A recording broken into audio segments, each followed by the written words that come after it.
Welcome back to Yummy Cooking with Joy. Today I'm making a traditional Jamaican pigeon peas and rice, also known as Gungo Rice and Peas. This recipe is made with fresh ingredients, herbs and spices, coconut milk, which brings out such rich flavors. Yummy. So let me show you how I make mine. Let's watch and enjoy the video. Make sure your stove is on medium heat. We're using 3 cups of cold water.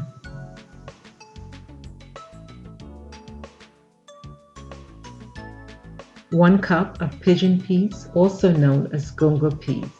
Now guys, if you're using a store-bought pigeon peas, make sure you soak them overnight in cold water, because I've used the store-bought ones before and they are a little harder to cook. They take actually a longer time, so just soak them please. The ones I'm using today, they're not store-bought.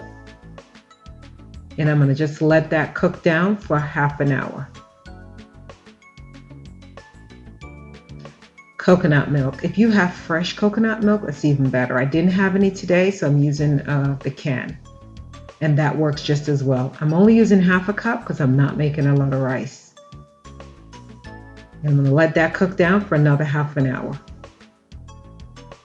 Use any rice of your choice. Just make sure you wash it really well. You want to get most of the starch out. I started off with warm water, ended up with cold water, and I think I rinsed through 4 times. Fresh herbs is so important. I'm using scallion, thyme, ginger. If you have pimento seeds, go ahead and drop a few in there. I did not have any, so I didn't use any in this recipe. Also, turkey bacon, drop a few slices in there. It gives it such great flavor.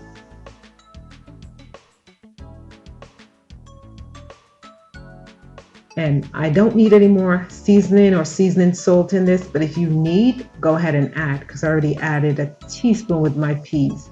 I'm using avocado oil, as you know, that's my favorite. You can use a tablespoon of butter, that's fine. I'm going to let that boil for another 5 minutes.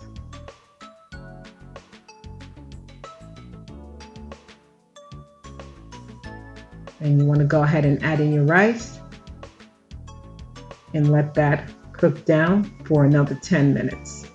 Once it's at this level, you go ahead and reduce your heat and cook down for 15 minutes. 15 minutes later, this is how it's looking. It's fluffy, but we could cook it for another 15.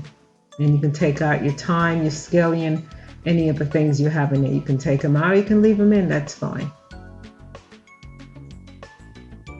So that's a total of 40 minutes this has been cooking. So I think it's ready. I think our rice is fluffy. Do you see how fluffy that is? That's how you want your rice to look. And we wanted to go ahead and take the pepper out because we do not want that to burst. But this is how your pigeon rice and peas should look. And I hope you make this and I hope you enjoy the video.